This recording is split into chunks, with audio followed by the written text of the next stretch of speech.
Rob, I see you've got your hands up on commissioning. I was just going to give an example in Gloucestershire where we've had a really good relationship with the commissioner to explore the idea of home share. So, and again, home share again is a potential model to really explore in this debate in terms of where people have got a spare room in a house or a property and they can be matched to somebody who needs cheaper accommodation and is prepared to give some companionship back. And I think what's really positive about it is the sense of mutuality in that both sides gain and the house becomes an asset that you can use in brokering those really good relationships that allow somebody to keep living independently in their own home, but have companionship, have some low-level support. And the real positive that we've had from a commissioning point of view was exploring that and getting funding from a commissioner to develop that, knowing that we were not going to get huge numbers of people straight away, that they've given us a number of years to develop the model. But what they wanted to commission was the learning about a different way of providing care and support, more than that we've got a conveyor belt of 10,000 people that are suddenly getting care hours. Much more about, can we change the debate? Can we learn together, commissioner and us as the provider in this instance, and introduce that to our community and see if it works together before we know either way if it's going to be, and without there being very tough KPIs driving it. Much more about, does this change the game? Does it raise the expectations and ambition?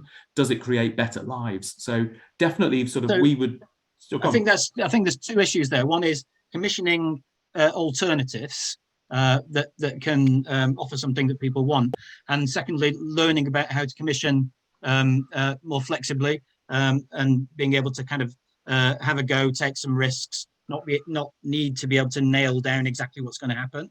Helen, I'm going to bring you in, and again here, I think, yeah. Sorry, you've got your hand up. I didn't notice it was, yeah.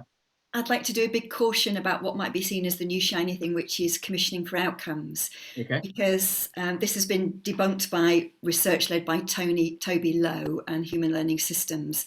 Because outcomes, for example, keeping people out of hospital, you could see that as a good outcome to give a home care provider.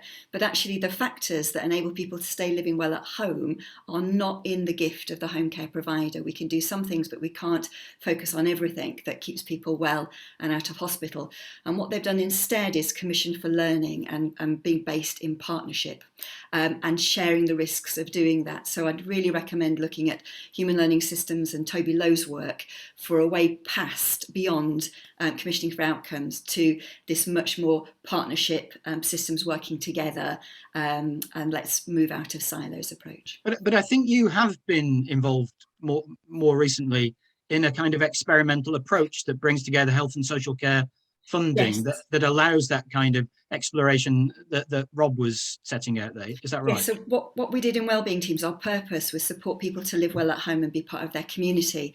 And therefore we use the time and energy and love of the team to do both of those things, to support people to live well at home, to address what was working and not working for individuals, to support them to be part of their communities and use their passion and purpose and gifts. And ironically, people were kept out of hospital as a result of that, because we were focusing on gifts, I think, on purpose and using teams' strengths. And the person who talked about the butterfly approach in care house, I think that's absolutely right. I think it's bringing your whole self to work as team members and supporting people to address what matters to them if they're people being served, and those two things working together. It has to be relationship based, but because we were delivering some healthcare tasks, and what's traditionally seen as social care, we were getting that integration, and I think that's part of what enabled us to do that, and focusing on community in partnership with community circles. So I think we have to put healthcare and community together if we want to see a massive change, and that does require not only providers working differently, but being commissioned differently to deliver and not hamstrung to particular outcomes. So that feels like it's a particular kind of integration, isn't it? So, integration is all over the place, and we're going to have an integration white paper fairly soon. But obviously, people are concerned about what that integration might look like. It strikes me that you wouldn't have been able to do what you've done there without health and social care money, because the social care money wouldn't have been enough to do what you've been doing. Is that right? Or? Well, the example that I gave is from Thurrock, and Thurrock commissioners were very brave, and they worked really closely in health, but it was funded through adult social care.